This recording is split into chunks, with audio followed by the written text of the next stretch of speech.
Random thoughts. In this video, I'm going to read part of Douglas Jardine's book, The Mad Mullah of Somaliland. And this is a book that was published in early 1920s and is a book about Mohammed Abdulle Hassan.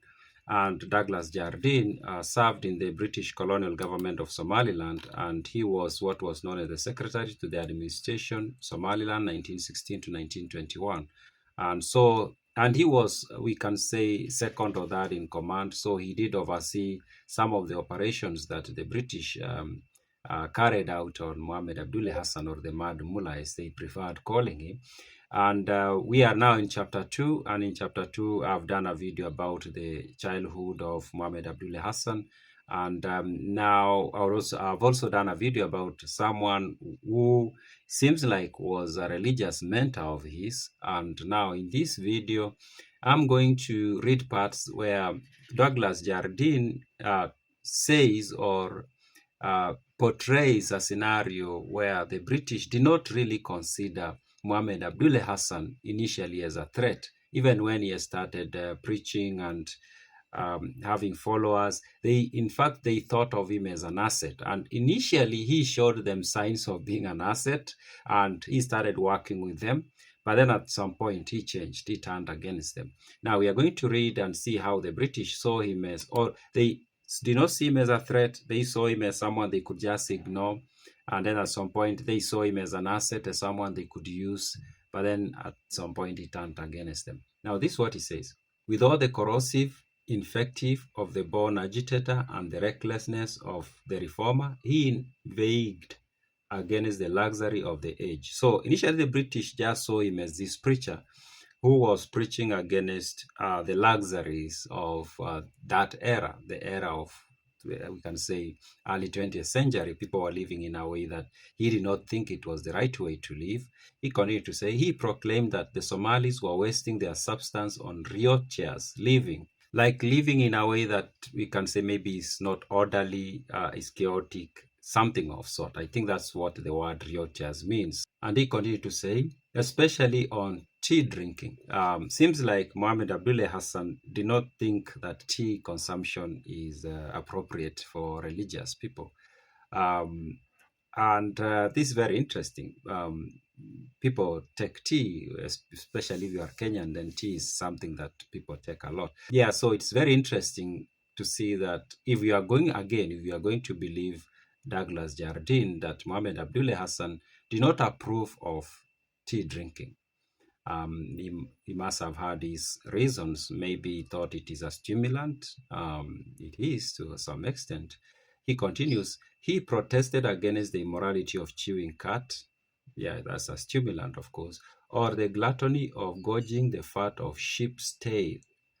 Now, yeah, there are people who use the fat from sheep's tail. In very many communities, is a fat that is highly regarded and consumed. He must have had these reasons. If you know why, I'll appreciate a comment or an explanation as to why you think he thought this was not appropriate. He continues, there was and is no reason to believe that in 1895 the Mullah had any intentions of leading a political movement with the object of driving the British infidels from this country. So in 1895, while he's doing this preaching against the lifestyle of the people, or some aspects of it, the British did not think he was a threat and did not even think that he had any ambitions, political ambitions, or any dreams of changing things politically on the land. He continues, on the contrary, he appears to have been an asset seeker after the truth and a staunch believer in the Quran as propounded by his superiors at Mecca, possessed of special aptitude for learning the tenets and the dogmas of the Mohammedan faith, and imbued with a passionate desire to convert his fellow countrymen to the asceticism and doctrines of Muhammad Salih. So what the British saw, they saw a man who, for the most part, was a truth seeker. He was just seeking truth, and he was a staunch believer in the Quran, and he was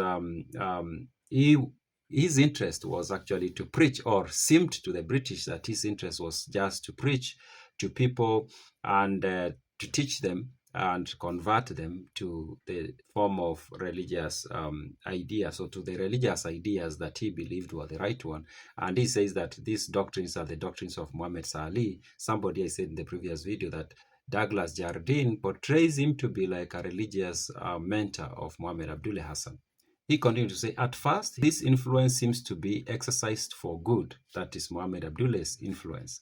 Neno repente fuit tapissimus. Okay, I don't know what that is. This could be Italian, I think I'm suspecting, or French. And Mohammed was no exception to this rule, for he settled disputes among the tribes in his vicinity and prevented them from raiding each other, and was regarded by the local government as being on the side of law and order. So very early on now, there is a part that I did not read, or we have not read in this video, or I have not included, and it is him preaching in Berbera and then deciding people in Berbera were not listening, and he decided to go back to his, we can say, village in Dolbahanta land. And that's where he found people who were ready to listen to him, and he built a huge following. And at some point, he became, and I said he started with the Dolbahanta people, but at some point, other people started listening to him because they liked his message and the way he did things. And in particular, he became very good at solving issues that existed between different groups of people. And he will settle disputes and things like that. And he prevented raiding between the different groups. And that became very useful to the British government.